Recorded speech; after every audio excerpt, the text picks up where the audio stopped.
Welcome back, ladies and gentlemen, back to game 2 of this amazing best of 3 series between EHOME versus LGD. EHOME currently 1-0 as they took game 1 in pretty astonishing fashion. Got a bit lucky with a nice little courier snipe, which happened to have a divine rapier. Old 11, he tried to show up, he tried to make things happen, come back with a nice RP or two. Yeah, the first two were okay after he got the refresh orb, but then they just kind of struggled. Anyways, my name is Hades, and joined with me my co-caster PQMZ. And it looks like we have the same strategy from EHOME. I mean, no need to change a winning formula. I mean, that was close. I wouldn't be be. happy with that win if I was EHOME with how long that game went. Not to mention as well, you have to be a bit tilted. You lose the epicenter qualifiers to your sister team, LGD Forever Young. And now when you're so close to actually a comeback, they went all in. There's no way to really tell. But when you lose a rapier like that because of a courier snipe, you have to be tilted, even by a tiny bit. Seconds remaining. I don't think that would tilt them at all, actually, because the game was already over. They were just playing in hope that EHOME made some silly mistake, and then maybe they could capitalize on it. When the game's already over, it's really hard for you to emotionally invest in that rapier getting lost. It's just kind of a cool play. Alright, so... At least that's my opinion. So you think that they wouldn't have been able to end it even if Somnus had the rapier? It would have upped their chances for sure, but I'd have still favoured EHOME in that position. Well, I don't know, I felt it could have been nice because they spent like a good maybe 20-30 seconds chasing the Vengeful Spirit. And, CTY did not have buyback. That was really crucial. But, I mean, enough about that. We are now in game 2. We'll see if LGD can pick themselves up. They go for the Monkey King Rubik this time. Okay, I like it a lot. Monkey King, haven't seen this hero today. I'm always up for some mischief. But they take out the Vengeful Spirit this time and the Lanham, of course. We both agreed that Lanham had an amazing Conquer game, super impactful. Yeah, best Conquer I've seen in a while. Not necessarily for what he did, but it was for where he was and how it added to the draft. I wouldn't be surprised if they don't deviate from their picks last game though. Obviously they don't have the Venge and the Conquer anymore, but they can run the same kind of strategy. Monkey King and Rubik are decent heroes if their cores can enable them, but if EHOME gets to a similar position where they're running over them at the 9-10 minute mark, Rubik normally doesn't have 6 by that point, especially if Omni's in his lane. He won't have fun. So, okay, now that you take out the Venge, you need to sacrifice. You need a carry who basically sacrifices farm or is very, very active.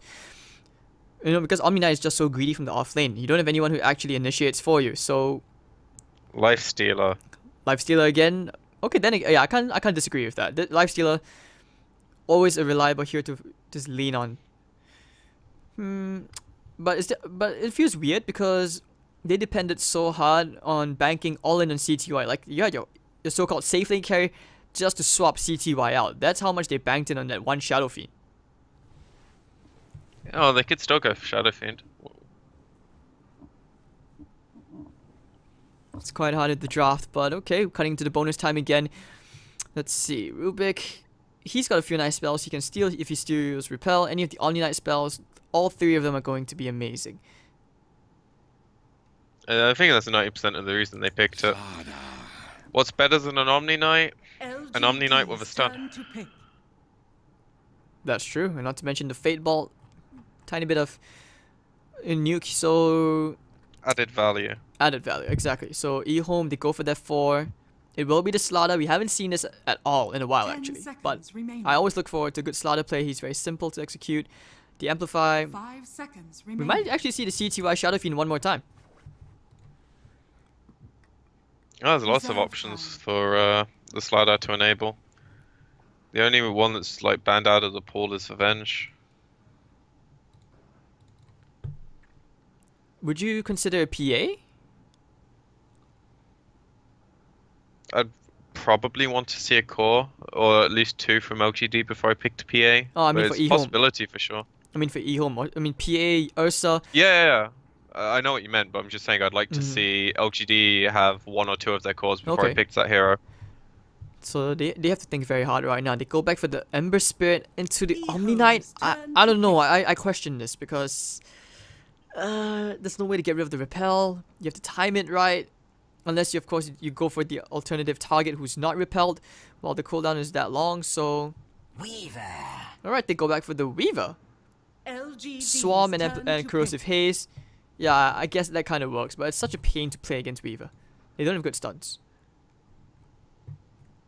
They have like alright lockdown, but yeah, nothing that Weaver's gonna be bothered by. And you can go 10 really deep with this hero when you've got this much backup. It's extremely similar to the first game, it's 5 just a bit seconds more remaining. aggressive, I suppose. And less sustain based. EHOME's turn to ban. But the Tide Hunter comes out again. Oh, is there a special occasion I'm not aware of? Is there a special event? Because I think we have seen the most Tide in a single day compared to like for the past month. I've never seen Tide picked up like 10 what 3 seconds times in a day. remaining. Maybe the players all took some drugs 5 or seconds something. remaining. And that's why they like this hero. It's simple, you can play really chilled out. You just Reserve press time. R and blink. I actually can see the reason they pick it here. Yeah. It's just a way for them to be able to contest EHOME if they do something similar to the last game with their team fight. But I think the reasoning behind it is fairly flawed. Like if Enigma's in the pool, I would just always pick Enigma. Alright, so the Terrorblade ban will come out. LGD's turn to ban. I think for LGD, you need to ban out a mid. So you're thinking very hard. Shadow Fiend would be amazing with the Slaughter and the Weaver. Think of all that negative armor. Presence of the Dark Lord. Yeesh, that's not something you want to play into, especially if you're an Ember Spirit. Like, your Flame God is not going to 10 help you seconds at all. remaining. Yeah, I think they'd maybe be more worried about like a 5 TA. seconds remaining.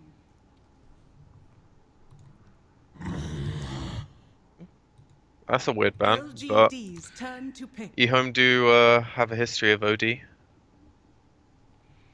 OD taking away all the intel. Tough lane for Ember Spirit, especially if you're quick enough, you blink in, go just like Astral or Tide, you can basically bonk everyone off. So I 10 guess seconds remaining. I can see the reasoning behind it. It's just a pretty good ban in general. OD Omni Knight 5 is something you seconds do not remaining. want to risk giving away. It's slightly less awkward to deal Reserve with time. than when Arteezy ran that stuff to, was it 9k, 8k? I can't remember which one it was. I think it was 9k. But yeah, it's not as bad as it used to be. Alright, so LGD, we'll see how they decide to finish off their draft. 25 seconds, they need something. I feel like they could go back for a Sven, but they actually go... Ooh! EHOME's turn Safe to lane pick. Ember. This feels more like a deny pick. Is it possible that you give the Ember mid and just put the Shadow Fiend in the safe lane?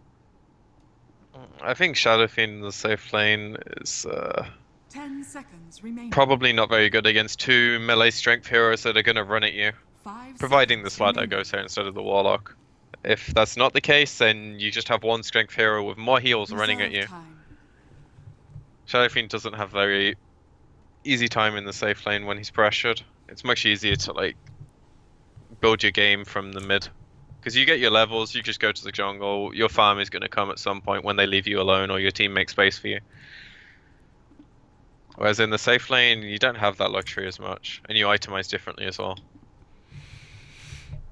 Alright, so EHOME, they have to think hard. How do they want to complete this? We might even see that Queen of Pain, the 10 CTY Queen of seconds Pain. remaining. It's still left in the pool, unless he decides to go for, say, an Invoker. But 5 I haven't really seen seconds CTY in that hero. He will go back for the Lina pick.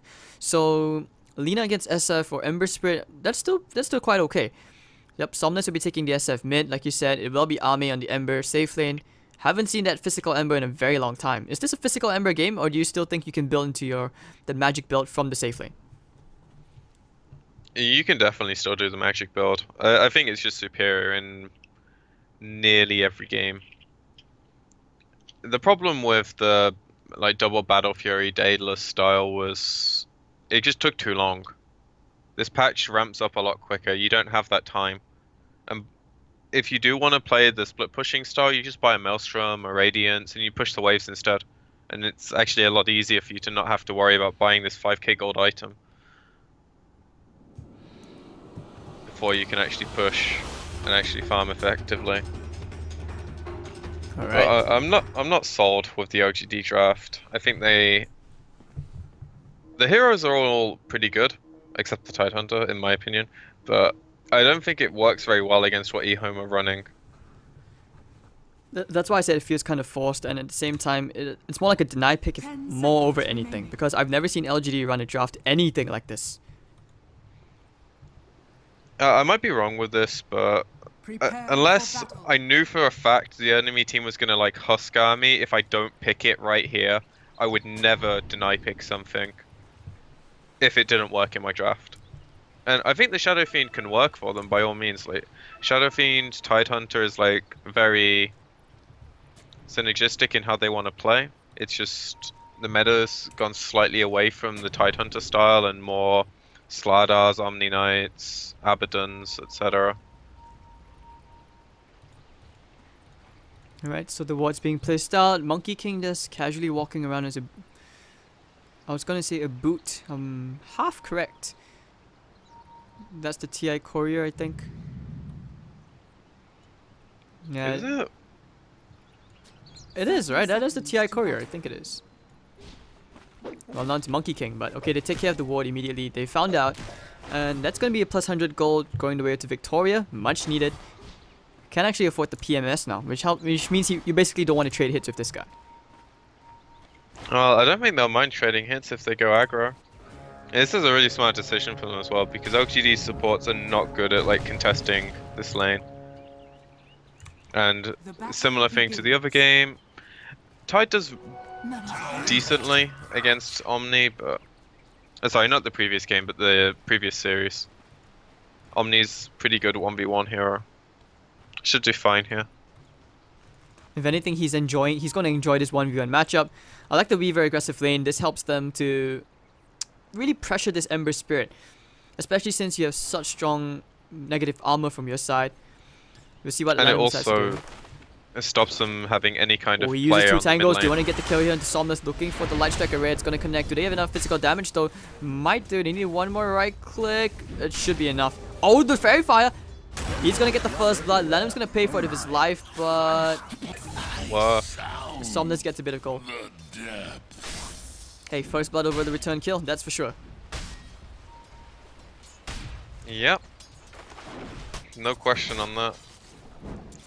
And this is another reason I really like the aggro lane. It's a lot easier for the Weaver to be left alone in this lane because they don't really have easy ways of killing him or zoning him out. So the supports can move a bit easier. Whereas like the Monkey King, he's probably going to feel like he needs to be here, at least at the start, which stops the Lina getting pressured and then she can assert more dominance. Because this is a pretty favoured matchup for Lina, at least in the early levels, barring any janky soul tricks from like a Clockwork or a First Blood. So let's talk about the top lane a bit. Like, this matchup, we already said that Old 11, he's not going to be having too good of a time running into this Omni Knight. And he actually went for the Degen Aura, getting a stick as well so that he can sustain in lane with all that Anchor Smash spam. But what if Old 11 actually gets more off the lane than the Omni Knight? That would be really bad, right? Not necessarily. If they go 50-50, that's probably what you expect. Like, these melee strength hero one-on-ones is mostly about lane control and how the players like use their advantages. Because you see right now, the Tide went for this. Is this actually a kill? Is this a kill? Yeah, it is. It In is. Tide's favor, most likely. Oh no! Oh, what the heck? Anchor Smash value, and meanwhile bottom lane. I mean, diving all the way to the tier 2, they take care of Victoria. They take care of the monkey. Did they cut any trees for that? I wonder. I don't know. I was watching top lane. I don't think they did. They just happened to catch him when he was walking around. So now, Oladam once again going behind, looking for the Light Strike array. Should have more than enough damage this time. Very nice kill. I like Lanham's aggression here. He keeps going in. He keeps diving the tier 1. It's very nice. And actually, no way Army and Victoria kill old chicken. There's just no way. No, and he's got plenty of regen to stay in the lane as well, so... Until Monkey gets... I don't know, maybe even 5. They don't really have enough lockdown to chain. You know, top lane, Omni Knight, he's trying his best to at least salvage the situation, get more out of this lane. I mean, he just went too aggressive there. I can see why he did that, but in the end, we have the ability to say it wasn't worth through hindsight. But before he did that dive, like, he had complete control of the lane. He was completely boxing the Tide, and he had the PMS Orb of Venom, so he was winning the trades. If he'd have forced the time to like Strider, he was in a really good spot. Now it's not too bad because he's still going to go like fairly equal on CS. The only thing that's actually really suffering for EHOME is this Weaver. He has like no CS and the Ember's not missed any pretty much, which is really surprising. Weaver's one of those like awkward heroes. Well, like in tri lanes, your attack damage and your animation is not that good, so it's kind of hard to get creeps. But I'd expect them to middle make lane. up Oh, they get the crush. Looking for the light strike array. Down goes SF one more time. Goodbye. Easy kill here for old Lanham, and they actually look about going for Victoria. They have a crush. There we go. Do we need a light strike array? Bang. And down goes Monkey, even giving the kill to Lanham one more time. Ooh, wait, what? I thought he would have given it to CTY, but Lanham was like, nope, I need gold. If he gets an early blink, that's insane. He's halfway there. Oh, he actually decides to buy a bottle. Interesting. I was gonna say Tranquils as well, but he's being super aggressive, so we shall see. Okay. I'm not so sure about that, but this just, I mean, when you have 1,000 gold, you can buy whatever the hell you want. And now he's going to build towards that big dagger. I mean, it makes sense if he's going to be going around stealing bounty runes. It makes sense. But I feel very bad for old chicken because he's 14-2. He's half the CS of this Ember Spirit. He should pick up soon. Top lane still. He's missing a lot of last hits, so like, I think he missed like 4 under the tower, 5. Oh, Lanham going once more into Somnus. They need the light strike array. It's gonna connect. Do they have enough damage with the Dragon Slave? Then the right click should be enough. High ground miss. But old Lanham says, give me Q, I want kill, but the raise. Oh, very nicely done. And Somnus gets out with how much HP? 30 HP, and even gets the raises onto the Alpha Wolves. You don't want to die here. Okay. Yeah, it was like 18 health or something, so the 2 branches, the raindrops, the uphill miss, all saving him.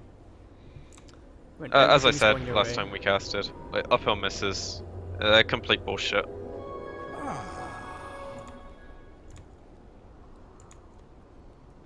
Alright, so meanwhile top lane, now he's going one more time, but he will learn he won't go under the tower.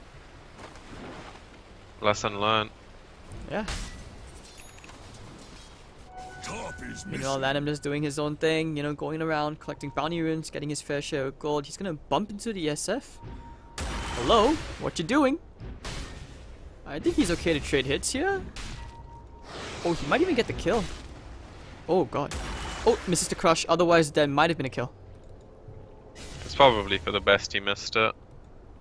Because He would have got baited. Rubik was nearby. That could have been an easy turnaround. Some extra gold for the SF to catch up. He's behind. He's half the CS of the Lena. So the LGD lanes are not going all too well.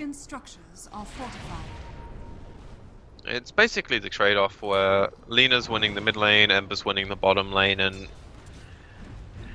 each team's sacrificing one hero. I think it's much easier for the SF to come back in this situation though than it is for the Weaver. You wanna go one more time? Man, Lena's level 7, your SF is level 5, Somnus is not having a good game at all. But then again, we did see this back in game 1 as well, and he still comes out okay. You know, SF thinks he can farm. Oh, Lanham he loses his tier 1 as well though, so that's gonna make it a lot harder. Oh, they know. They're gonna try and get the flank maneuver onto him. He is dead. Is he? He's gonna run. Oh yeah, for sure. Okay, Like, he's like, where's I'm he gonna done. run? Laguna? Won't even need it, just right click him down. And this time CTY gets the kill. He's like, let him know, mine. Ame picking up the Invis rune. He did go back for a bottle, so he's gonna build into that Veil of Discord. He might think about going for the kill here, solo kill onto the Slaughter. But he needs one more hero. The Rubik's coming in. Lanham is just trying to steal the stack. What? Swinging chains, there we go. The Fade Ball, he'll just commit the Remnants. Actually no, just burn him down, he doesn't even care. Alright, a bit unnecessary, but hey, better safe than never. And Old Chicken, he's going to be very grateful for this extra spare time in the bottom lane. Like, at least alone, he's had the best CS for a while. Yeah, he's catching up for sure. Monkey King has been very quiet actually this game. We haven't seen any big plays from him, no courier snipes, no setups. That's what the aggro tri lane does. Like, he just sits bottom, doesn't really accomplish anything because the hero's not designed to be played that way.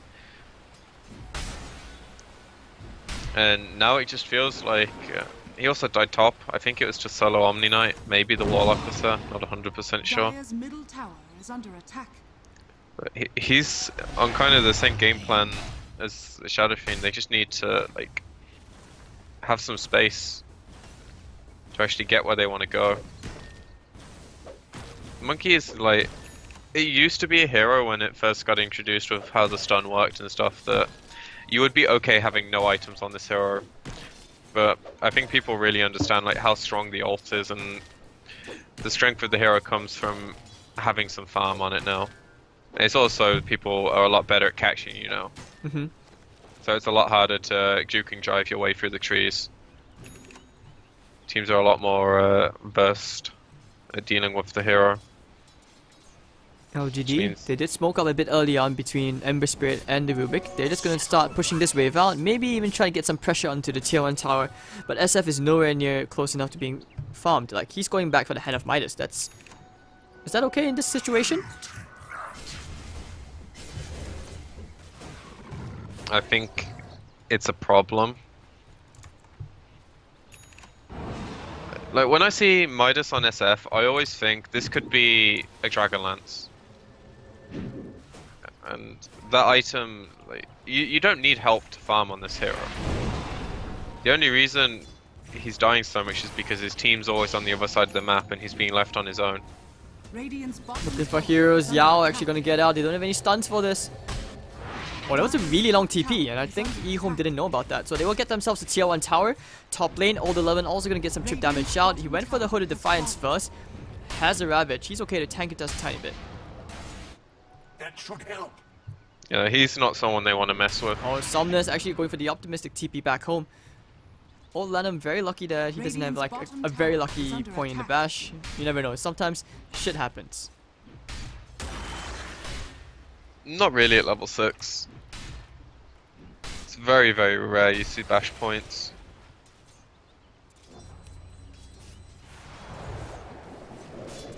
Alright, so he gets the Corrosive Haze onto Ame. Veil of Discord should be done pretty soon after a wave and a half. Still haven't seen a Ravage out from the Tidehunter. I think that's something they need to fix. If they can like go to his lane, Ravage, push the tower, that would be great. Problem is, Weaver's not a particularly easy core to find. Similar thing with Omni. But with how low the tower's gotten, if they show some presence in this lane, the Ravage can zone heroes out, and they should easily be able to collect this tower. And it will help them quite a bit. Alright, we have a pause. Wonder what the issue is. Hopefully it's quick.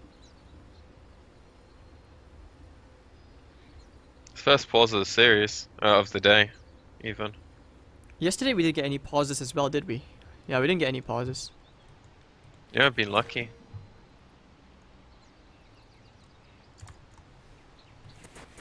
Alright, so right now the way this game is going, would you say EHOME, they have a good grasp on the game, or can LGD, like, is that some power spike which will help them just boom back in, and then they can start fighting EHOME evenly?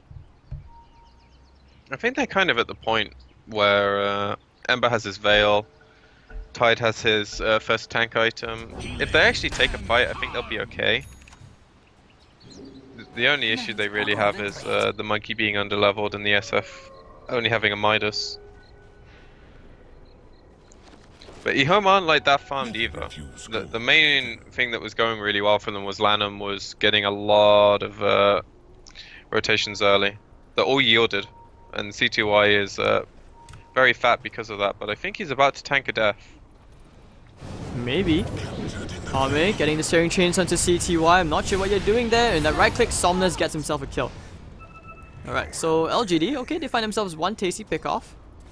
That's a really bad death to feed away. Especially when you're top of the net worth. You had a streak, I believe? No, no streak. But this means that EHOME top lane, they can get themselves a bit of damage up on this tier 1 tower. He's actually going for a Hood Defiance on this Weaver. Dire's middle tower is under attack. That's something you used to see way back in the day. Ooh. Crush from old Lanham. Fancy new blink and nice chaotic offering landing into 2 heroes. They want to kill Somnus first. Boundless Strike, gonna stop 2 heroes. But now they want to start charging the Shikuchis there. Somnus, and of course the Crush, that should be the kill. And now they want to try to go for all 11, gets the Ravage up into 2 heroes. But where's the follow-up? Doesn't seem to be Do there. anything. With the Corrosive Haze, Victoria's still up there. They can't do it, they can't chase. There's no way you find into this, do you? But without the Ravage, EHOME, they have an opening. They might even think about doing Roshan with the Corrosive Haze and the Swamp. They'll use the That's golem the as well. problem, like...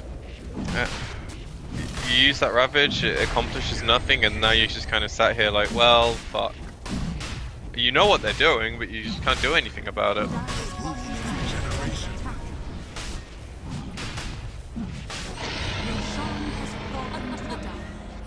Alright, so nice Aegis going to CTY.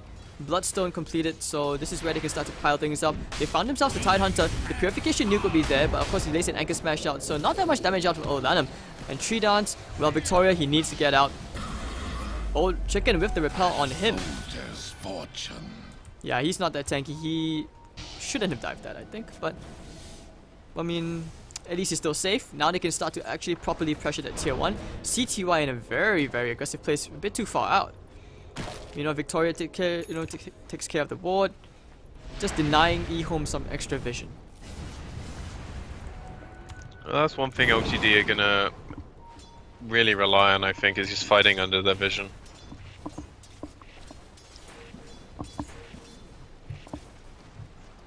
Alright, so EHOME coming to the top. They will finally start to go for a push. We haven't seen some kills in a while, so maybe they might think about actually fighting. Alright, now they go for the Crush with the Corrosive Haze. They find one target, they won't find the Monkey though. Going for the Boundless Strike, catching onto 2. The Steering Chains will connect onto both. Going for the double Remnants actually. Now the Wukong's command, let the frames drop, and they will find JDH. Third Remnant will be coming to secure himself that kill. Old Lanham and of course Old Chicken will finish off the Monkey. And now they're thinking about going back in for Somnus. Lanham, where's the Crush? Where's the Crush? Bang! Oh, gets the only double Crush, and Lanham dies. Very, very unfortunate that Somnus and those raises. And this is a Midas SF. SF has nothing but Treads and a Wraith Band, not even Aquila. So, that was pretty interesting to see.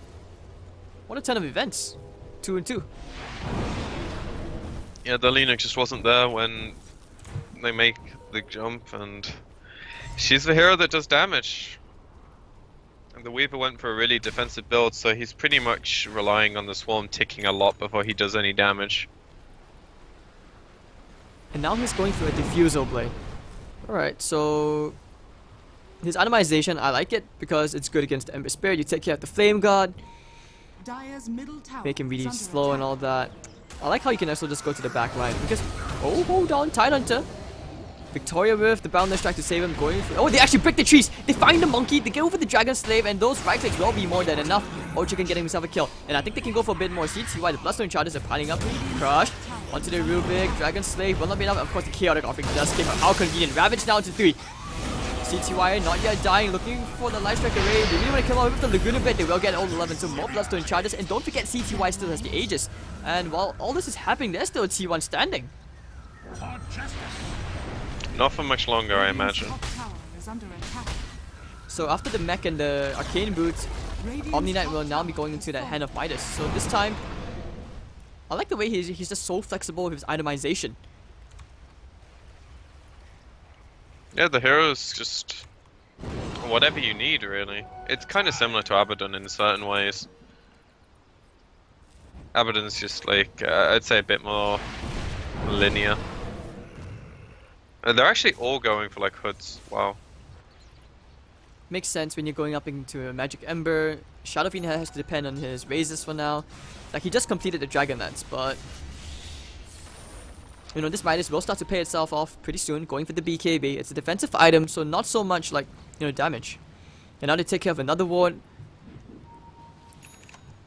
LGD have their work cut out. I'm pretty sure they're quite far behind. And now you look at EHOME, they just invade the jungle. Old Lanham has been very, very accurate so far in his read of the game. Like, you pressured the SF so hard, he actually had to go for a Midas. And now with the Haste Rune and the Blink Dagger, we'll see if they can find any kills, but doesn't seem likely, as LGD are all towards the far top left of the map. Yeah, they don't want anything to do with EHOME right now. The Ravage is on cooldown, they don't have a mech on the Tide yet, he's like 400 away. So just bide your time, trade whatever you have to. Now the TP is going to come in, going in with the Crush and the Corrosive Haste. They need the secondary stun, out they will. So keeping the Tide Hunter there, but he's very, very tanky. Of course with the Hooded Defiance and the Kraken Shell, not killing him today. But out to the top lane, can he get Army? They shouldn't be killing him. Here's a Remnant all the way to the side shot. It's expired? Alright, there we go. We have a Ravage in 20 seconds. Mech is up in 300 gold. Tide Hunter's getting incredibly tanky. But once again, where's the damage out from LGD? They just have to sit back and quickly farm. I think they need like some kind of really elongated fight where they can somehow wait out the GA. Oh, well, the GA isn't actually even skilled yet, but like the Omni heals repel the mech. Kind of surprised he didn't put a point in GA, but I suppose it makes sense. Repel is extremely good value points, and you always kind of feel like you want 2 points in the degen aura for the lane. I imagine he'll rectify that when he levels up. Right, so we'll see what EHOME decide to do for smoke. I mean, JDH, Omni, and Weaver are basically just sticking next to each other very, very closely. Lanham is the one who's been actually going in and out of the jungle, being so mobile. Instead, he actually gets aiming for a pipe this game. That'd be pretty big. Good for a Crush, maybe. Say hi. He just wants to get the Corrosive Haze out, so that'll be okay. Look at how scared Somnus is. With good reason, like, no one on his team's near him there. I'm pretty sure if the slide out with a DD rune wants to hit the Shadow Fiend's pretty scared. He'll win the man fight if it's one-on-one, but if the slide out jumps you, his team's coming. And don't forget, he had a double damage in the bottle, so you know that might have contributed to why he didn't want to go. Or like this ward, if he can jump Yao, he might think about it, but he doesn't want to. He sees... He needs follower. He should see Army as well. So we'll see if Old 11 does go for the Ravage. The Light Strike Array will connect. Oh, goodbye, Weaver. Hold on, the Remnant's in. Bang, but the time lapse. And actually, Old Lanham will barely get out the... Okay, that's a nice chaotic offering, but the Wukong's command should take care of it very, very easily. Wasted Monkey King ult, and now they have to back off. Don't forget, Old 11 still has a Ravage. Needs to find somebody. Monkey King is there. He is looking for the Ravage, but they're playing this so far spread out, and they don't want to go. Okay, Diffusal. Purging him out.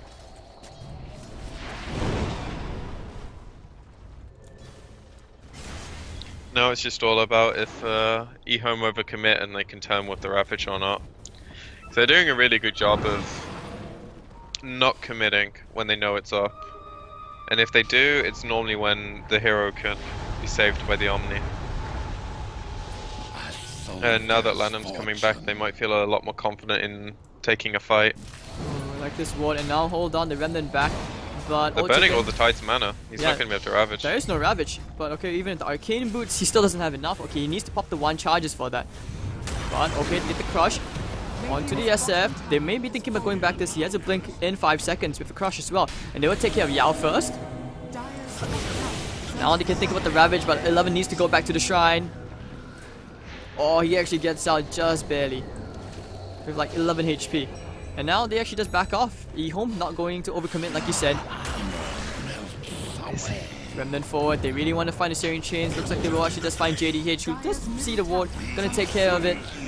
He's gonna de-ward this with his life. hashtag worth it? I'm not too sure. But now old Lanham getting the crush with the repel on him. He should not be stopped. Bounty. Tier 2 for a Warlock? Yeah, it's a pretty good trade, right? Yeah, pretty good. And they still have not found this ward. This is the good thing about this ward. Like, you can't get de-warded by the sentry here, or even if you put it a bit further to the east, usually you won't see it, or even if you try to put it like somewhere behind the tier 2, it's always out of range of the ward, and it gives you such deep vision. I've never actually seen anyone place that ward, so... Okay, this is a thing which has been starting to come a bit more popular within the Chinese region and Southeast Asia. Like, more teams are starting to utilize this a lot more. Back in the day when I was playing, the amount of hours I would spend doing... This was before you had all of the radius when you clicked on the wards and stuff. De-warding spots, warding spots, where when people had gems, where do you put the wards to go? Like, I used to nerd that shit so much. And now it feels like it's also ordinary. Crush. They forced the BKB out from Somnus. This SF needs to run. 11 is here with the Ravage. Go for the radius, but those right clicks actually starting to hurt quite a fair bit. The Grease will be there to keep him up, and of course the repel, so the Dragon Slave, even if it connected, won't help hurt him. But now getting the Corrosive Haze onto Somnus, they need a bit more damage, slowing down the Tidehunter. There is no such thing as a Ravage, I think. Boundless Strike, catching him to 2 with the Laguna Blade. They will take care of the Tidehunter at long last. Chaotic Offering, even going to bring down Yao as well, who's only level 7 at 23 minutes in. That's a lot of hate. And his team hasn't been able to win any fights, really, so he has been sacrificed. His cores are, like, for the most of the game, the difference in net worth has always been on the supports. The cores have been fairly even. And now it's really starting to open up for EHOME after they just snowball one fight into the next. Now, I'm not sure top lane, how CTY. They take care of Army one more time, and CTY gets another Bloodstone charge. More money to the cause. And he bails Lanham out of his trap in the trees. What a good guy. Yeah, between the Shadow Blade and Lanham being on Slardar, it's really hard to split the map. On top of that, it's really hard to fight them because I have Omni, who now has GA. They're about to get an Aegis, I feel like. Right, so now they're gonna do the Roshan again. Second Aegis. If this goes to EHOME, they can actually just take out the tier 2 top, and then they can basically end the game right here. It's still pretty hard to push high ground, but you would favor them to at least clean up the tier 2. Yeah, if they can find like a pick on this Tide when no one of his team's nearby, though, that could lead them into a tier 3. I think they want to go. They have the Silver's Edge. They want to try and fight here. They don't know that Alina is there. But okay, now SFTP's in. This is not the fight they were looking for. Slaughter's on the other side of the map. And now they're going to keep on running away, looking for the Sleight of Fist. Won't find the Searing Chains, but Army will just Remnant back out. It looks like Somnus is actually going for an Ioscadi. Ambitious. I'm not sure he's going to get to that stage of farm, because right now EHOME are just putting their feet to the pedal and just like, let's go! Push! Pretty much. Oh, they find Alina, but hey, no way to kill this Tide, who's just so tanky. Hood, mech, never in danger of dying. That might change with Silver Edge, though. It might. Silver's Edge on the Lina. But hold on, maybe able to find Army. Oh, the Lightstrike Array with the Laguna Blade. Will have enough right clicks? Yes, he will! CTY the solo kill into Army, and this way now they know top lane. They don't have the Lina, they don't have the Slaughter. This is the fight they need to take, and they'll take the Omni Knight down first. Now looking, of course, for the Weaver. Aegis is gonna be popped. They need to try and fight this, but they don't have a Golem. If anything, 2 seconds more. Looking for the Ravage. Actually, he's on cooldown, sorry. And now, okay, look for the rock, look for the rock. They have a big rock. Now there we go. On to 2 heroes. Where's the Fatal Bond's not going to be there. And if the Silver's Edge break, goodbye Tidehunter. Kraken Shell not going to help you. Wukong's Command also not going to do anything. And the BKB will be popped. But look at that right click. Ouch. CTY, he's going to find Yao as well. They just dive this. Nothing LGD can do. Yao, you're so under leveled. Whew. Oh, let him getting himself another kill. 21 to 10. This up to tier 2. No Ravage. This is really bad for LGD. This is probably a tier 3. The Lina just right clicks so hard. And there's no point having a BKB on your Shadow Fiend when you just get amped and Lina kills you. It's a really, really sad game. gonna pop the Shrine. Army doesn't even have any right click. He is still trying to go towards that Radiance, and they will take the tier 3 tower already, laying out the Swarm. Well, Ember kind of dodges it, but they will try for the melee barracks. Actually, no, I think they'll just back off. Boundless Strike going to be off the mark, and they will just back off all the way, maybe take a Shrine. Play safe. The last thing you want to do is get caught fighting in their base when heroes are respawning. It normally just ends really badly. And they also have like a 4k gold item in Lena's stash. The rest of the heroes have a decent amount of money as well. You just want to spend that before you take any more fights. And it's not like they're on a timer to use an Aegis or anything, as they already burnt it. So Hurricane Pike on CTY, his attack range is going to be really sick. Plus the 150 attack range on the Talon.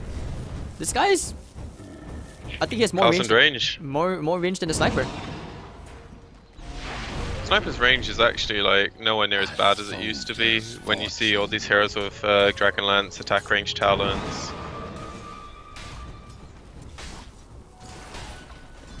Alright, so CTY. How do you even stop this push if you're LGD? Like, she just sieges from afar, and there's nothing else you can do. You need like some kind of wraparound onto them, which is something they haven't found the entire game, where Tide actually gets a Ravage that impacts a fight in a way that LGD can like snowball an advantage. It's always been a purely reactive Ravage, either to try and save someone or to like set up for like one kill, and it's never really mattered that much. Radiance now up into the Ember Spirit. He's not going to be looking to get up close and personal, so I don't see how this Radiance is going to help that much. I almost feel like a Maelstrom would be slightly better, because at least it helps you with a bit with, you know, just clearing the creep wave. This is higher damage. I really like the Radiance Ember. I'm a huge fan personally. I think Maelstrom's better in almost every case, but they need damage from like so many sources right now. And this is kind of like the yellow smoke. Oh, there we go. They find the Slaughter, but the Chaotic Offering is going to be able to just stall the momentum fighting to the Wukong's command. Guardian Angel pop a Ravage connecting to everything. They need to find out. This is the fight that LGD could have been looking for. The Remnants forward. Victoria, Wukong's command, weapon job, land him. That's Requiem of Souls, but okay, so there's the Suicide Rim. Requiem, and actually Somnus goes down. And everything looks to be a disaster right now. Old Chicken will finish off Victoria with the Omni Knight. They're going to try and finish Old 11, going for the optimistic TP out. Where's the stun? Goodbye. Oh, actually gets out by a split second. And they only lose 2. Still favorable for EHOME though. Like, if you maybe kill CTY or something, you could be happy with that, but it's just Lana. No discredit to how he's played this game, he's played amazingly, but he's not the hero you want to be trading for. And now they can just clear up the shrine while CTY tries to put some hurt on. And now they take themselves the last shrine outside the base for the Radiant side, and I feel like the options are just slowly disappearing on the side of LGD. They haven't been able to find any smoke plays besides that one, but it felt kind of desperate, like you said. So I don't know, man. What other ways can you come back here besides depending on the Ravage? You can't always depend on the Ravage for initiation. Like, he even skipped the blink, he went straight for the Force Staff. Most of it's going to come down to high ground defense, I think. Between kiting them throughout the shrines and hoping EHOME overcommit, you might be able to get something going your way. Like, they actually do have a decent amount of damage if the fight lasts. It's just about like, connecting it on the right heroes. And if EHOME don't overcommit... Going for the stun mode, popping the BKB. That's a nice BKB baited out. Right, so maybe he's going to be very afraid. That was his 7-second BKB taken out. And Yao, what's his steal? Guardian Sprint. Sorry, Shukuchi. Wait, is this guy maybe? I think so. Oh, with the Silver's Edge. Goodbye, Tide! CT's Wow. wise damage. Holy cow. DD rune, man. Double damage OP. It's always the game-changing route for pushing the high ground. And now the Greaves, they're basically back up. Radiant's top barracks are under attack. Radiant's top barracks has fallen. Alright, so despite the fact they just lost Arax, I presumed LGD had done like some kind of roster swap or something, but the SF is maybe. This is still very rough for them. Because right now, they need a miracle. They need an M God. Maybe he has to do something. Going for the Remnant. I'm not sure what was that all about, but at least they will kill the Slaughter. And that's all they'll get. Once again, it's Lanham. It's not the hero you want, and they will lose Elena Barracks, and that's it. Probably Roshan. I like how they just sacrifice him and then they realize, alright, it's probably not a good idea to fight. Thanks for dying for us, Lanham. Peace out. If anything, you can imagine Lanham saying, leave me, leave me. Like, that's what a support would do, not being a selfish player. That's what he has to do. Making the right calls. So, okay, Roshan's gonna be up in 10 seconds. EHOME, they can just take that. And you need... LGD have to contest this no matter what. I actually don't know if they can. Maybe a minute, one more minute. Like, even with all their stuff up, it's very reliant on like these Monkey King or Bashers, I think. Their best bet is trying to catch someone before EHOME settle to try and take the Aegis. If they find CTY, that's like... I'm not even sure it's a good kill, because he's just going to be up instantly with Bloodstone. Ooh, nice scan. It's better than nothing though. CTY is actually going to be able to get out. They put the sentry down as well just to try and make sure to find him, but they won't find anything at all.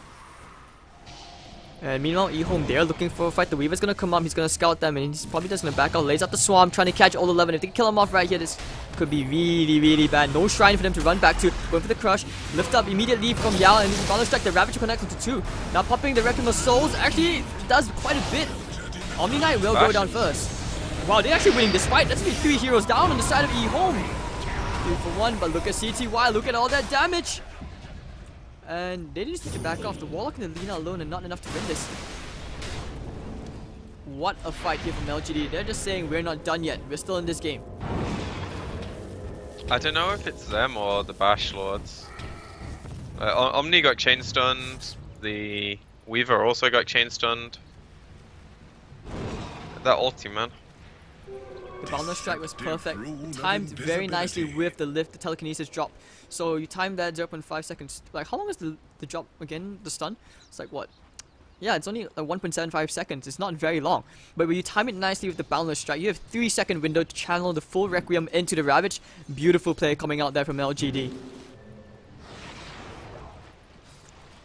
And that gives them a bit of hope. A bit, not much, but it is feasible they can find something like that again. But without Ravage, how do you contest Roshan now? I don't think contesting Roche was ever really something they had any right doing. So it's probably better for them that they give up an Aegis and they defend the high ground. Look at how fast this Roshan falls. MKB with all this extra attack range on your Lina. CTY is a beast right now. And when you're doing pretty much 300 click on a tower, puck, puck, puck, look at him. Like, it's so satisfying to see him just pummel up those creeps with fireballs. And looks like Yao probably gonna die here. The Purge is there, but oh, chicken. Hurricane Pikes forward, won't overextend. Doesn't want to risk dying there. And CTY with the Repel on, they were gonna take the tier 3 tower. Radiant's middle tower. Can you kill I Somnus? feel like they'd almost be better just giving up this Rax and waiting for the Ravage. But it doesn't look like EHOME are committing, so they might not have the Ravage down to a second.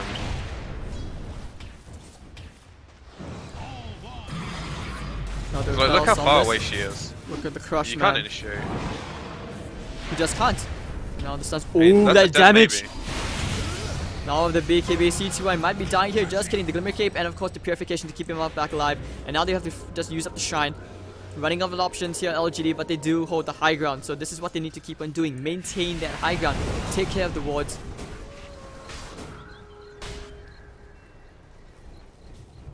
For justice. Now it's just a matter of EHOME waiting to go again. They heal up, get the 2 waves pushing in.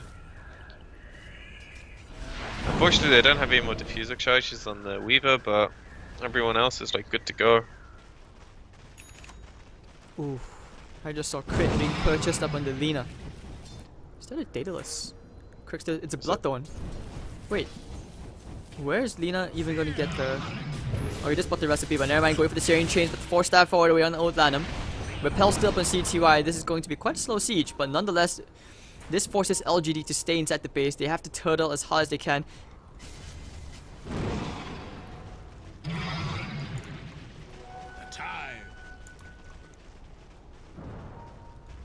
And once again, they go back to doing this. Look at CTY. Puck, and land him with the double crush. The steering chain is going to catch him there. Need the fortification, they said purification, but they can't keep him alive. And look at that damage. CTY just won't use that Laguna Blade. They might even burn down the Aegis. No, just kidding. And of course, Omni Knight will just blink out. And this is where they have to back off. I don't think they actually push here, because now that Ravage is off cooldown, they need to basically wait for the slaughter, maybe even just camp them for them to leave the base, find a pick off before pushing high ground again. Yeah, what you said. Pretty much exactly the plan. Lanham can't be making jumps like that, because his team's not going to back him up when he goes like that, and they're not going to blow a rock to cover him getting out. I also feel like this is one of the limitations of the draft on EHOME's side, because when you have an Omni Knight offlane, you know, he's not someone who can jump. Your slaughter's your only initiation, and the rest of the draft doesn't really want to initiate. You don't need to jump them though. Like in this situation, you just need the Lina to hit the tower, and you need your team to be patient and in position for when they do things. This is the luxury of being ahead. If you're the ones banging on their buildings, they are going to come to you at some point. You don't have to initiate on them. Just look at LGD. Like, how many towers have they taken? They've only taken one tier 1. There's not even a train in this game to like heal the towers back up, but still they are not getting any luck at all with taking any towers. So if you think about it in terms of potential, they have quite a lot of economy to grow on if they can just take these objectives. But right now, boxed inside and if their they base. manage to hold, it's going to be a really easy game for them in like 20 minutes. It is. So, and I'm pretty sure EHOME know that as well. LGD should know this, because EHOME are getting very desperate in the pushes. CTY gonna try and complete that Bloodthorn. Yeah, he swapped. He's sold the Daedalus. Bloodthorn recipe and he wants to get Daedalus instead. Oh, shit. Alright, so if the Aegis expires, he's gonna have a super ton of right click. Like, he can just pretty much, I think he can actually crit down Old 11 with the corrosive haze. Bang, they go for it right now. They're gonna try their luck. Won't get it. The steering chains onto the slaughter. Okay, so at least he gets out. And Tidehunter will have to hope that he can force stuff himself into a very nice Ravage initiation. Oh, Chicken can't really siege, but the steering chains is very nice time lapse gonna be there. But that was still quite close.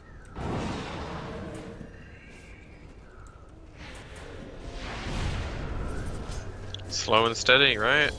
Yeah. Death by 1,000 cuts. No rush.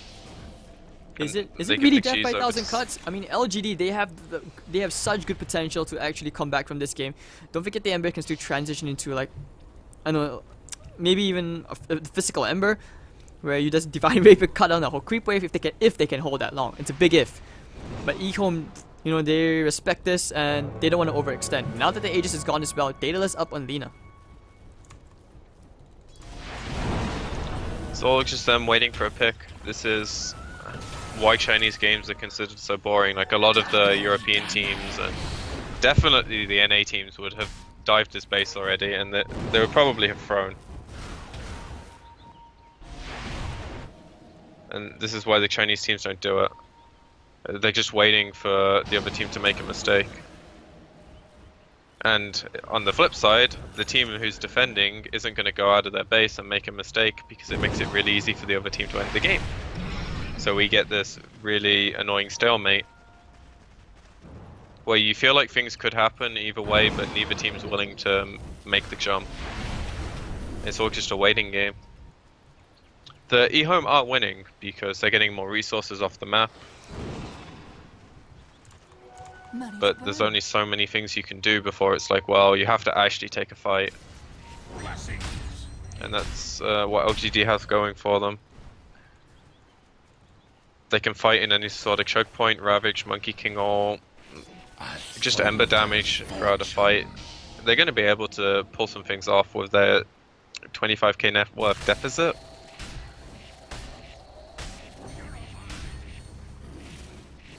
So in this stalemate, how long more do you see LGD actually holding the game like this? Because it feels very, very weird. Like, this is all they can do. You're basically sharing a creep wave with your Tidehunter, the two cores, and this is like one of the roughest games to be a support. Surprisingly, Yao has actually managed to find levels. He was level 7 like a while ago.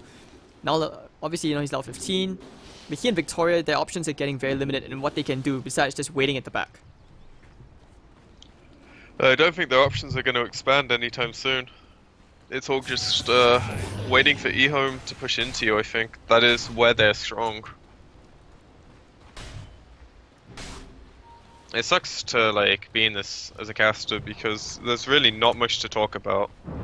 None of the teams are doing anything interesting. They're just waiting for Roshan. I think that might be enough to push EHOME into a base sieging spot because Valine is actually going to kill people when they connect on stuns now. Whereas before, the Tide was getting away with like a third, maybe a quarter of his health. A few lucky crits. That's not the case anymore. And if the Weaver actually gets a damage item, same thing. They have that like extra umph that they've been lacking so far. That's pretty much only come from CTY. Like the Weaver doesn't do much. He's just an annoyance. Right, but hold on. Silver Surge proc did go. Getting the nice double crush. Ooh, actually beautiful steering chains catching into two heroes. Weaver is still kind of dead. The Ravage is going to come up, popping into all four heroes. Actually, the Chaotic Offering will not be able to do much, and they just blow away old Chicken, squashing that bug. Now they need to go back in. Omni actually in the front line. What can he do? The Corrosive Phase is there onto Somnus. The buyback up from the Weaver. He needs to time this back into the fight. The Guardian Angel is going to be there. Goodbye, Shadowfiend. Maybe forced to buy back here. Looking for the Crush Skin, finding two, and that'll be the Tidehunter down. He has to buy back for this. Victoria will also go to CTY. Those crits! Holy cow! And that's a dieback from for maybe CTY with the ultra kills. I say give him the rampage, looking for a few lucky crits. Hello, this is a donation, looking for the crit. Where are the crits? Give me crit. Yes, rampage for CTY. And this will be the tier 3 tower. We've been waiting so long for this very moment. Game. 11 calls GG. Radiant's bottom barracks are under. Well, they didn't wait for the Aegis, they just waited for the enemy team to go far enough at their base, and they were no longer fighting under a choke point. And sure, they blew the Weaver up, but he has buyback, he has time-lapse, and then he has cheese on top of that. It's just like, you don't have the resources to be able to devote all of that to kill the Weaver and then do it again. So it was a bit of a drawn-out victory in the end. They could have ended the game a bit earlier, but you know, credit to LGD, they made it hard. But I guess it's safe to say CTY is back. Look at his damage. His whole team's damage is added up is still not as much as him. So you have like 21,038 compared to his 44k. That was sick play coming from CTY. But then again, you know, EHOME, they have been basically drafting around CTY. Everything is out there to boost CTY. And exactly. You look at LGD, maybe he had a really rough lane. Considering like Lanham just kept coming from behind, just constantly being a pain in his ass. You keep a Monkey King in the safe lane as a laning support, nothing LGD could do. I guess it goes back to the draft. It's credit to Lanham though, like, I know it was CTY who they draft around. Might also be because he is the drafter, that their style goes that way. But he set him up with everything he could ask for. Sure, he took the kills himself in the early stages, but that meant he got the early blink. I think it was about 12 minutes, which is pretty sick timing as a support. And they just made the game so much easier. Really beautiful player coming out from Lanham again. And this is why it's always a joy to watch him play in the support role. I mean, I still remember when EHOME used to keep him in the position 1, but now it looks like he's found a very comfortable position. His synergy with the Warlock is there. I mean, given that JDH playing that Warlock, he's found actually really good chaotic offerings. His positioning was really good this game. If anything, EHOME were very disciplined in the way they took the fights. It was also that LGD didn't really have a way to like scare them or create any chaos. The one time the fight was chaotic and the Monkey King ult did a lot, it favored LGD. Lo and behold, that never happened again. Alright, so before we close out the day, any last words for Twitch, PQ, or any shoutouts? Thank you for having me on, dude. And if anyone wants to give me any feedback on my admittedly tired and somewhat shitty casting at the end, my Twitter's somewhere in the title. Yep, so you can always follow my co-caster at PQMZ_. And for me, you can find me at Hades.tv. Do give a like on social media for me, Facebook and Twitter, PQ on Twitter. And if you have any feedback for us, that is also appreciated, guys. Even if you want to give a bit of hate, hey, you know, we'll take it as well with a pinch of salt. We embrace it, man. We embrace it. Alright, so Hope you guys are having a good time. Thank you for watching. This was the Summit 7 Chinese qualifiers for today. And Hades and P